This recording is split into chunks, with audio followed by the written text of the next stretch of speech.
한동안 제가 머무름에 대한 설교 그리고 묵상, 칼럼들을 썼는데요. 팬데믹 시대에 활동을 하지 못하고 격리되어 있는 시간이 많아지니까 제가 머무름의 가치를 회복하는 데 많은 시간을 보냈던 것 같습니다. 혼자 아무것도 못하고 가만히 있으니까 제가 인터넷을 좋아하는 것도 아니고 TV를 보는 것도 아니고 할 일이 독서하고 기도하는 것밖에 없더라고요. 그래서 어쩔 수 없이 기도하고 책 읽는 시간을 많이 가졌는데, 특별히 제가 기도 중에 침묵 기도의 중요성에 대해서 많이 깨닫게 되었습니다. 사실 저는 머무름과 침묵과는 다물산 그런 활동적인 목회자였음을 고백하지 않을 수가 없습니다. 그러나 하나님께서 제가 그렇게 든 것도 없이 활동만 하고 다니는 것이 굉장히 위험스러워 보이셨는지 저를 강제로 붙들어 두시고 기도하게 하시면서 침묵의 중요성을 깨닫게 하셨습니다. 여러분, 왜 우리는 특별히 침묵 기도를 해야 되는가? 그 말씀을 오늘 드리고자 합니다. 오늘 설교는 코로나로 혼자 격리되어서 시간이 많은, 주체할 수 없이 많은 시간을 어떻게 감당할까라고 고민하시는 분들이 들으시면 참 도움이 되리라고 생각을 합니다. 좀 어려운 부분은 있지만 그래도 잘 들으시고 여러분 마음 가운데 새겨두시면 나중에 필요할 때 큰 도움이 될 것 같습니다. 여러분, 침묵이라는 단어는 단지 말 안 하는 것만을 의미하진 않습니다. 그것은 분주하고 활동적인 삶의 태도를 바꾸어 내면적이고 사색적인 삶을 살게 합니다. 적극적으로 나 자신만을 추구했던 그런 교만한 마음으로부터 수동적이고 하나님을 추구하는 겸손한 마음으로 바꾸게 합니다. 침묵은 소리치고 주장하는 나 자신을 듣고 이해하고 생각하는 사람으로 바꿉니다. 침묵은 말하자면 하나님으로부터 음성을 듣고자 하는 항변, 즉 내면의 외침입니다. 하나님께 메어달리는 소리 없는 아우성이라고 할 수 있습니다. 침묵으로부터 나 자신을 보게 되고요, 침묵으로 하나님의 음성을 듣고 침묵으로 세상을 이겨냅니다. 여러분, 고통과 고난을 이겨내는 가장 최고의 무기는 바로 침묵입니다. 예수님께서 고난받고 십자가에 달려 돌아가셨을 때 침묵으로 일관한 것을 보십시오. 침묵이 바로 사단의 유혹을 이겨내는 것입니다. 아무리 비아냥거리고 조롱거리고 따귀를 때리고 얼굴에 침을 뱉고 기분 나쁘게 해도 결코 반응하지 않는 것입니다. 반응하지 않고 계속 묵묵히 자기 길을 걸어가는 그 힘, 바로 침묵에서 나오는 것이죠. 여러분이 반응하지 않고 묵묵히 자기 길을 뚜벅뚜벅 걸어가면 사람들은 두려워하게 됩니다. 도대체 무엇이 저 사람을 저렇게 침묵하게 만드는가? 여러분, 침묵은 또 시간을 아껴줍니다. 아니, 시간을 천천히 흐르게 하거나 아니면 멈추게도 할 수가 있습니다. 아무것도 안 하고 아무 말 하지 않는 것은 얼핏 보면 시간을 낭비하는 것 같고 또 비효율적이고 아주 무기력해 보이죠. 그러나 사실 침묵함으로 시간을 벌고 더 많은 일을 더 깊이 있게 수행할 수 있는 것입니다. 저는 침묵이야말로 이 세상에서 가장 효율적인 언어라고 생각합니다. 저는 기도할 때 주로 침묵 기도를 하는데요, 예전에는 말을 많이 하는 기도를 주로 했습니다. 그러다 보니 기도의 대부분을 이렇게 보면 요구사항을 하나님께 아뢰는 그런 간청 기도였어요. 또 주로 하는 기도가 통성기도, 합심기도 이런 것이었는데, 그러다가 방언을 받은 후에는 방언기도를 또 많이 했어요. 방언기도가 너무 좋더라고요. 방언으로 기도하면 제가 무슨 말 하는지는 잘 모르겠어요. 그러나 기분이 좋고 막 뜨겁고 뭔가 통하는 것 같았습니다. 그래서 방언기도도 열심히 했습니다. 그런데 그런 막 말하는 그런 기도를 하면서 점점 소리 지르는 기도가 아니라 말을 하지 않는 침묵 기도로 변화가 되었습니다. 여러분, 침묵 기도를 정의하자면 그냥 말없이 기도하는 것이라기보다는 말하지 않고 마음으로 하나님을 향하는 기도라고 말할 수 있습니다. 마음으로 하나님을 향하는 기도. 그래서 어떤 사람은 이 침묵 기도를 향심 기도라고 부르는 사람도 있습니다. 왜? 내 마음이 하나님을 향해 있다 그래서 향심 기도라고 말하는 사람도 있죠. 그래서 향심, 주님을 향하는 기도, 그러니까 말로 하는 기도라기보다는 내 마음이 주님을 향한 마음이 특심하면 그때는 침묵을 해도 엄청난 말을 하나님께 올려드릴 수 있는 것이죠.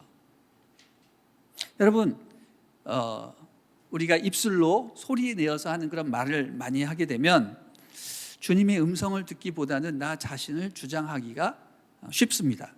물론 내가 말을 해야 나를 비워내고 또 하나님의 음성을 또 들을 수 있는 거겠죠. 말을 하지 못하면 얼마나 답답합니까? 그렇죠? 그래서 말을 하는 것도 사실 중요하지만 계속 말만 하면 주님의 음성을 듣기가 어려워집니다. 그래서 침묵 기도가 필요한 거죠.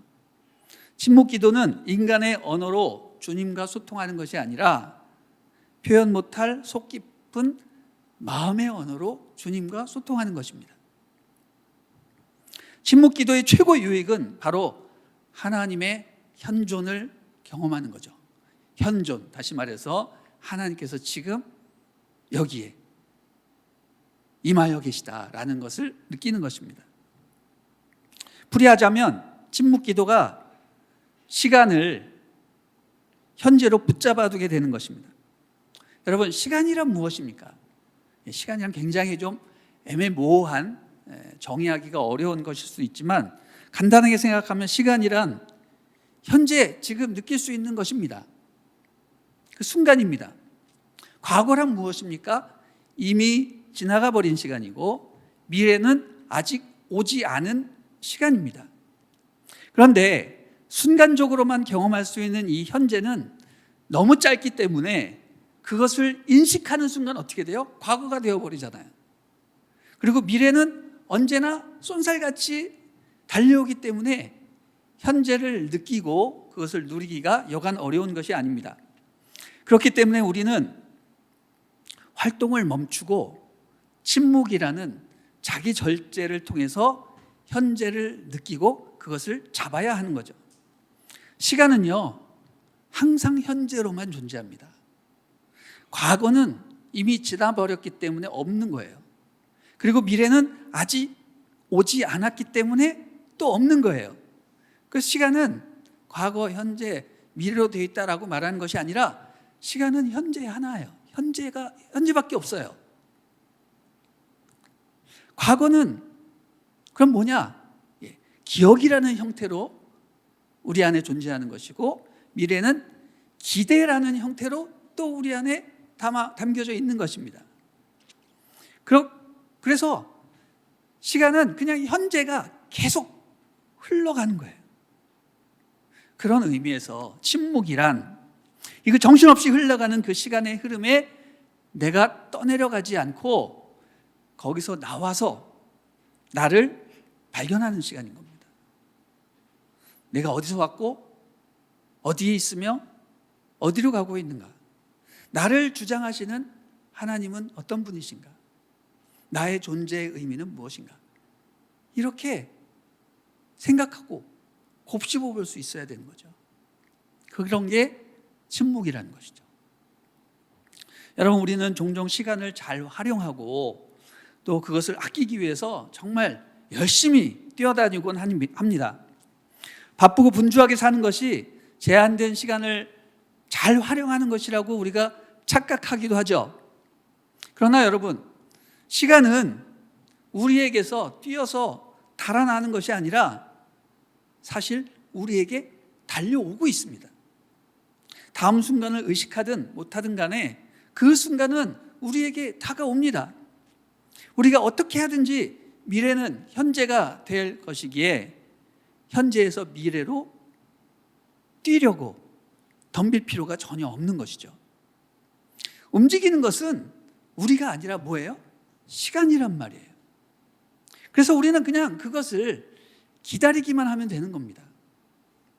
이것은 기차를 타고 여행하는 것과 마찬가지입니다.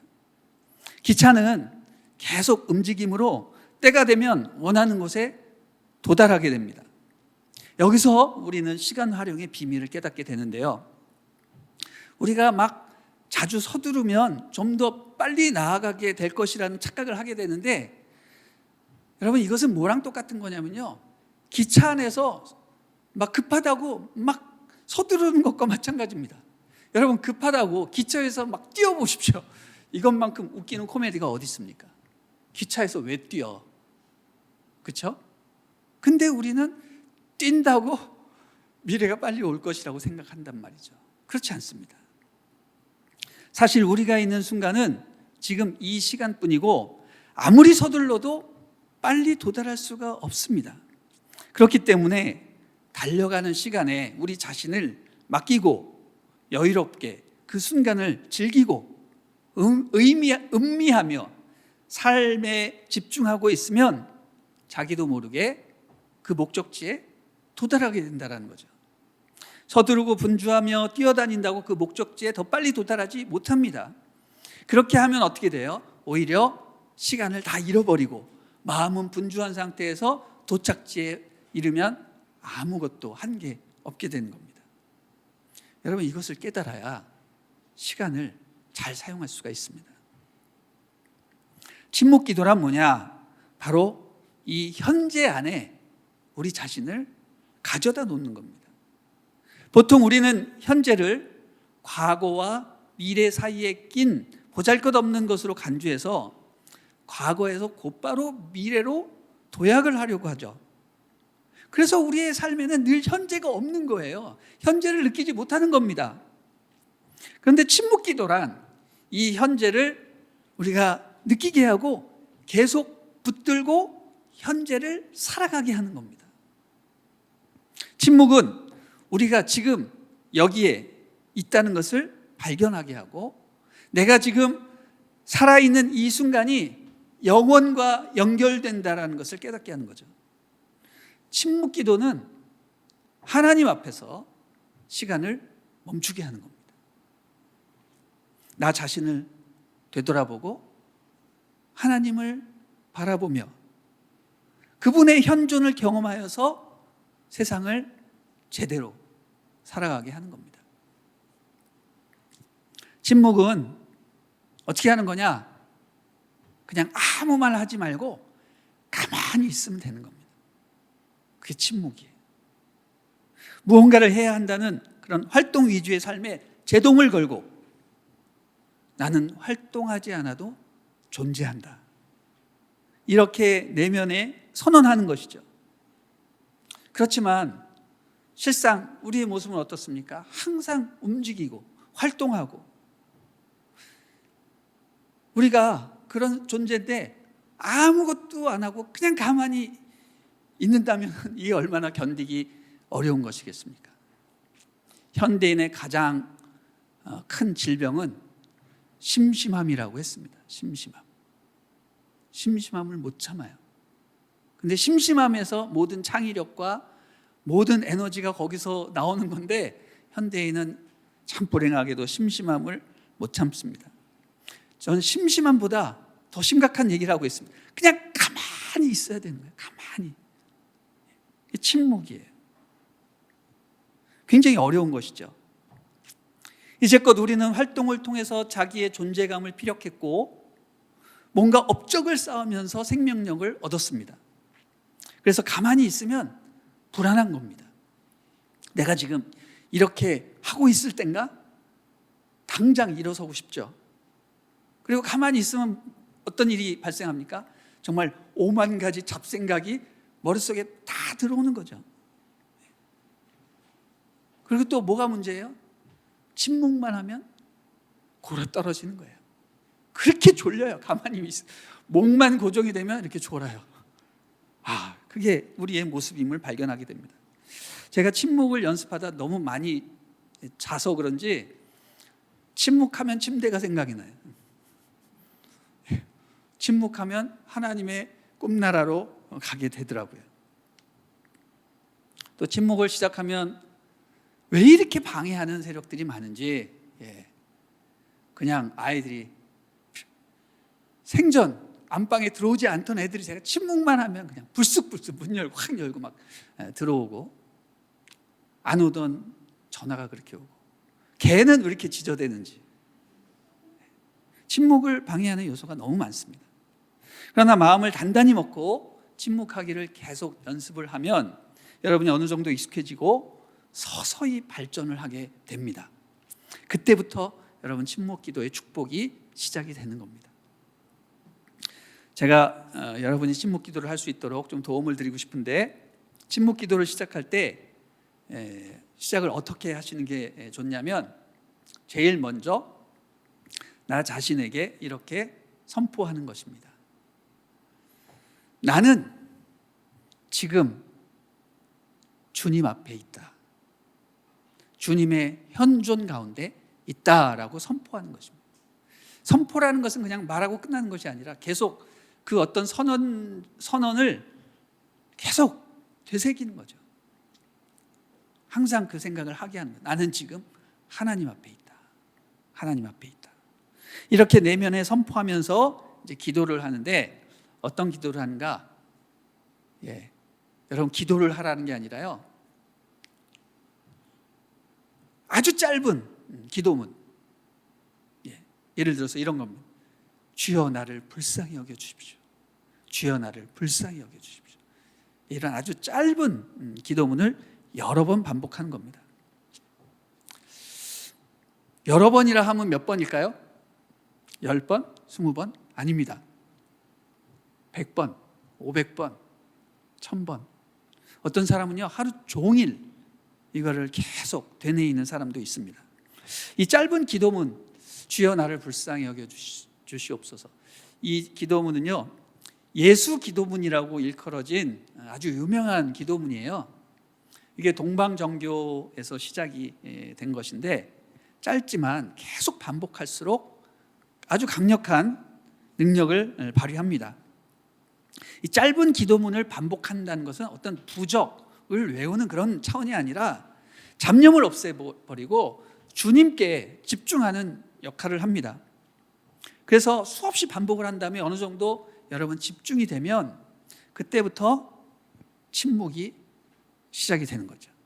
나 자신과 주변의 환경과 모든 만물들이 지금 현재 존재하고 있음을 인식하면서 그냥 가만히 있는 겁니다. 처음에는 1분도 어려워요. 1분 해보고 잘 되면 2분, 10분, 15분 이렇게 조금씩 늘려가는 것입니다. 그리고 자주 해보는 겁니다.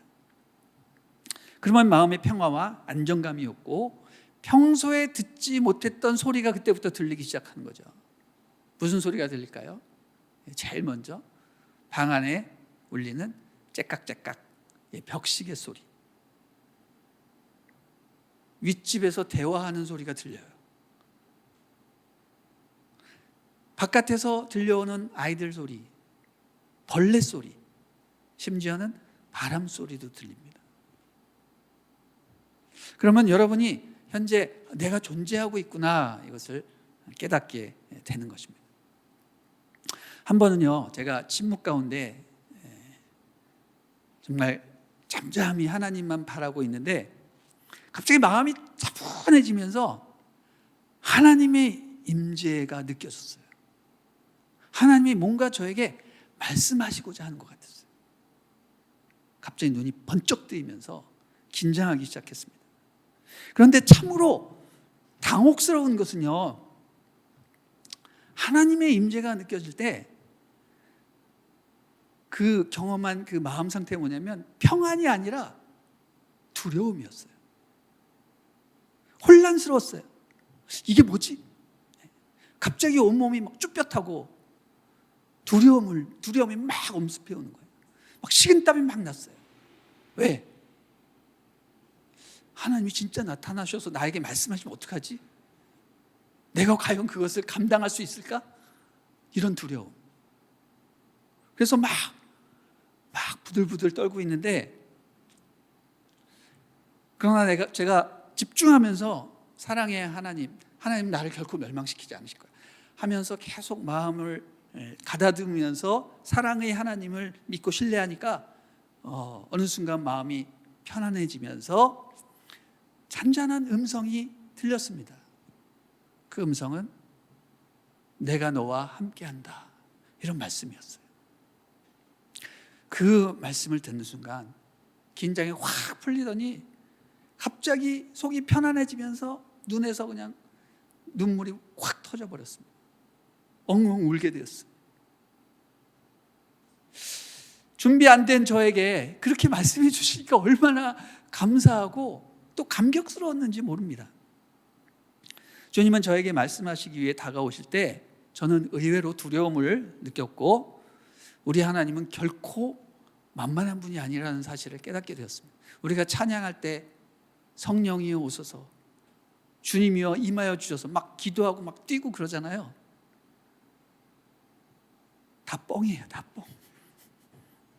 절대로 그렇지 않습니다. 우리 하나님이 임하시면 다 죽어요. 다 쓰러지는 거예요. 다. 그런 것을 정말 새삼스럽게 느꼈습니다. 그때 제가 깨달은 것은 주님이 직접 나에게 말씀 안 하시는 게 은혜구나. 과연 내가 그것을 감당할 수 있을까? 주님은 내가 경외할 대상이고 나는 섬기는 종일 뿐이다. 저는 하나님의 존전 앞에 한없이 작아져서 주님 앞에 무릎 꿇고 있는 그런 모습을 보게 된 것입니다. 그렇습니다. 침묵 기도는 이처럼 나 자신을 발견하게 하는 거예요. 하나님이 말씀하시지 않으시고 그냥 인기척만 내셔도 우리는 두려워 떨게 되는 겁니다. 하나님의 존재를 더없이 확인하고 경외하게 됩니다. 그러면서 한 발짝 주님 앞에 더 나아갈 수 있는 것이죠. 제가 그런 두려움을 경험했으니까 두 번째 하나님께서 말씀하실 때는 그런 두려움이 생기진 않는 거예요. 담대함이 생기고, 주님 제가 여기 있습니다, 말씀하옵소서. 마치 소년 사무엘과 같이. 사무엘은요, 하나님의 음성을 들어본 적이 없기 때문에 하나님이 사무엘아 라고 부르셨을 때 네 하면서 누구에게 갔어요? 엘리 제사장에게로 갔어요. 저 부르셨어요? 나 너 부른 적 없어. 또 하나님이 부르셨어요. 네 주님 하면서 또 엘리 제사장에게 갔어요. 난 너 부른 적 없는데? 좀 뭔가 이상하잖아요. 그래서 제사장이 알려줍니다. 앞으로 부르시면 하나님이 말씀하시는 거니까 네 주님 제가 여기 있나이다 말씀하옵소서 하라 했어요. 그래서 이 소년 사무엘이 사무엘아 라고 하나님 부르셨을 때 네 주님 제가 여기 있나이다 말씀하옵소서 이렇게 했단 말이죠. 그러니까 우리도 자주 경험해야 돼요. 이 침묵 기도를 통해서 하나님의 음성을 자주 들어야 되고 자주 임재를 경험해야지 우리가 그분의 말씀을 제대로 들을 수 있는 것입니다. 침묵 기도의 완성은 결코 깨달음이 아닙니다. 침묵 기도의 끝은 주님의 임재입니다. 주님은 침묵이라는 고도의 절제 방식을 통해서 만나고자 하는 기도자에게 말없는 감동을 주십니다. 그래서 기도가 끝나면 가만히 있을 수 없어요. 정말 폭풍처럼 일어나서 실천을 하고 그치지 않는 열정으로 사명을 감당하는 것입니다. 그런 의미에서 침묵 기도는 뭐다? 태풍의 눈에 들어가는 것이다. 태풍의 눈. 여러분, 태풍의 눈은 어떻습니까? 정말 한없는 고요와 침묵이 있는 그런 공간입니다. 그 침묵의 정점에서 예수님을 만나고 나오게 되면 정말 주체할 수 없는 열정과 거룩한 능력에 사로잡혀서 세상이 감당할 수 없는 불같은 사역을 하는 거예요. 이게 침묵 기도의 능력이에요. 여러분, 바로 우리 예수님께서 침묵 기도로 매일 오히려 미명에 하나님을 만나 능력을 받고 사용의 사역이 임하셨기 때문에 그분의 말씀에는 권능이 있고 귀신을 쫓아내고 병자를 고쳐내실 수 있었던 것입니다. 침묵 기도로 삶이 변하고 하나님을 체험한 몇 분의 간증을 제가 소개해드리고 오늘 말씀 마치겠습니다.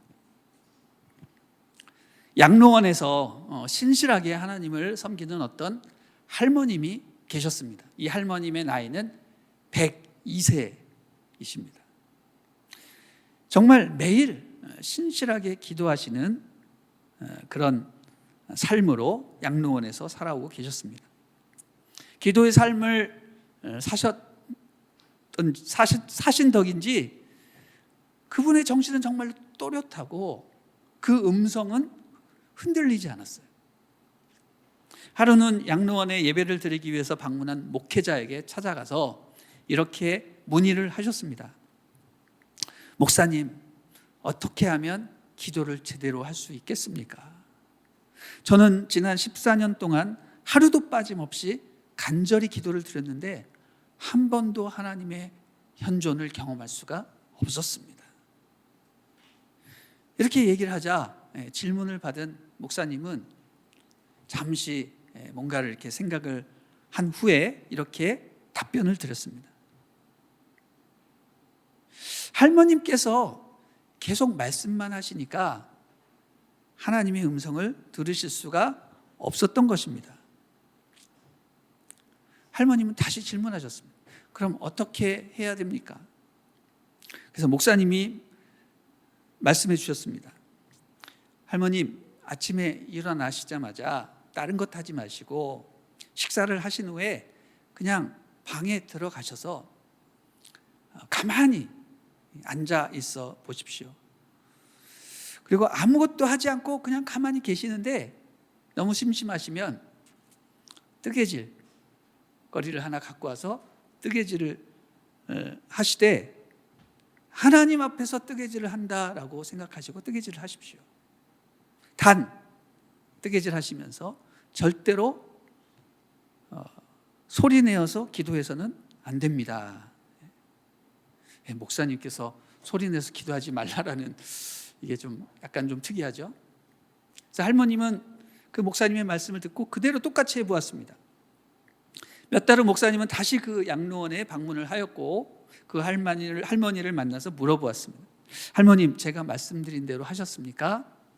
그랬더니 할머니께서 이렇게 말씀하셨습니다. 목사님께서 시키신 대로 아침에 일어나자마자 세수하고 방을 정리한 후에 내 안락 의자에 앉아서 아무것도 하지 않고 가만히 있었습니다. 한 15분을 그렇게 앉아 있었는데 그때 처음으로 느낀 것은 내 방이 참으로 아름다운 곳이구나라는 것을 느꼈습니다. 창문을 열면 정원이 보이고 또 자기가 좋아하는 그런 물건들이 잘 놓일 수 있는 넉넉하고 아름다운 방이구나 이런 생각이 들었습니다. 무척 조용한 그 방에 가만히 앉아 있으니까 째깍째깍 시계 소리가 들리고 또 좀 있으니까 밖에서 새 소리도 들리니 참 마음이 평안하고 기뻤습니다. 이윽고 뜨개질을 하게 되었는데 나는 점점 침묵을 의식하게 되었습니다.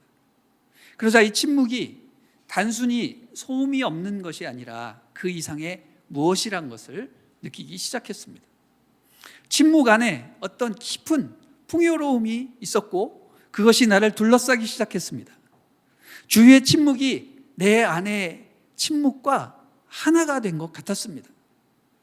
그러자 그 침묵이 바로 곧 하나님의 현존이라는 사실을 깨닫게 되었습니다. 침묵의 중심에는 모든 평온과 모든 평화이신 하나님이 계셨습니다. 여러분, 그 할머님은요, 그 후로도 더 오래 사셨고요.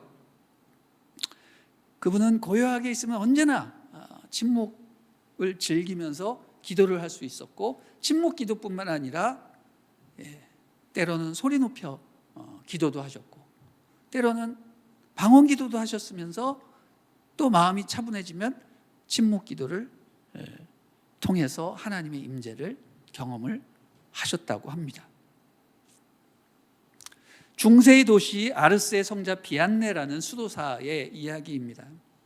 어느 늙은 농부가 매일 예배당에 나와서 아무것도 하지 않고 그냥 앉아서 몇 시간씩을 그냥 그렇게 보내는 거예요. 그래서 그 수도사가 그 농부에게 물어봤습니다. 아니, 몇 시간 동안 이렇게 아무것도 하지 않으시고 가만히 무엇을 하셨습니까? 그랬더니 그 늙은 농부가 이렇게 대답을 했습니다. 저는 그분을 쳐다보았고 그분은 저를 쳐다보고 계셨고 우리는 이렇게 늘 행복합니다. 여러분, 이 늙은 농부는요, 하나님과 깊은 사랑에 빠진 거예요. 마치 데이트하는 젊은 남녀가 말없이 그냥 보면서 얼굴이 불그스레지는 것처럼 하나님과 그런 깊은 사랑에 빠져 있었던 겁니다. 물론 이런 고백은요, 침묵 기도를 아주 오래 해야지 다다를 수 있는 것이죠. 처음부터 이런 경지에 도달할 수 있다고 생각하지 마시기 바랍니다. 불가능한 겁니다. 처음에는 어떻게 해야 됩니까? 우선 우리 입의 침묵 훈련을 해야 돼요. 입의 침묵이 정착이 되면 이제는 감정의 침묵, 그리고 마음의 침묵, 몸의 침묵, 이런 것들을 훈련해 나가는 겁니다. 먼저 입에서부터 말을 끊는, 침묵하는 훈련. 그 다음에는 평온한 자세로 오래 아무것도 하지 않고 가만히 앉아있는 몸의 침묵. 그 다음에는 마음의 침묵. 다시 말해 아무것도 하지 않아도 공상에 빠지지 않고 잠을 자지 않고 하나님께만 집중할 수 있는, 하나님만 생각할 수 있는 그런 훈련을 하는 겁니다. 그게 되면 정말 침묵은 천국입니다. 천국. 정말 환상의 그 세계가 펼쳐지는 거예요. 침묵하고 가만히 있는데 1시간, 2시간이 그냥 몇 분 지나가는 것처럼 휙휙 지나가는 거예요. 근데 마음은 충만하고 막 눈물이 나고 하나님을 본 것 같고 그런 거예요. 우리가 침묵의 훈련을 하면 주님께서 여러 가지 영적 표징을 보여주실 것입니다. 제가 경험했던 그 임재에 대한 두려움, 이런 것도 있고요. 아까 말씀드린 102세 할머니가 경험한 평온함, 풍요로움, 이런 것도 있고요. 또 성경을 보면 선지자 엘리야가 그 동굴 속에서 바람과 불과 지진 같은 세상의 현실 가운데서 우리 하나님은 나타나지 않으시고 침묵 가운데 아주 세미한 음성으로 말씀해 주시는 것을 느끼게 됩니다. 그런 것들이 바로 침묵 기도들의 표징입니다. 형태는 다양하지만 모두 하나님의 임재를 체험하는 겁니다. 우리가 내면의 아우성과 그 세상의 그 기계 소리 듣기를 거부하고 조용히 하나님의 음성에 집중하며 가만히 있으면 우리는 어떤 소리를 듣게 되느냐? 누군가가 우리의 마음의 문에 노크하는 소리가 들립니다.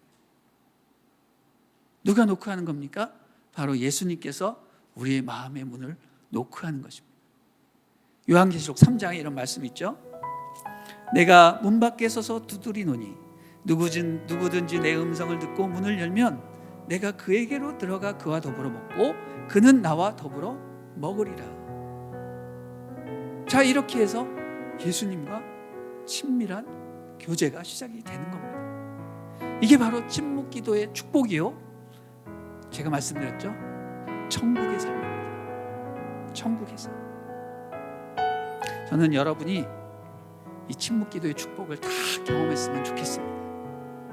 더 깊은 기도의 세계로 들어가서 하나님을 만나고 이 세상을 천국으로 변화시키는 우리 모두가 되기를 주님의 이름으로 축복합니다. 아멘. 할렐루야. 우리 하나님께 감사와 영광의 박수 올려드립니다.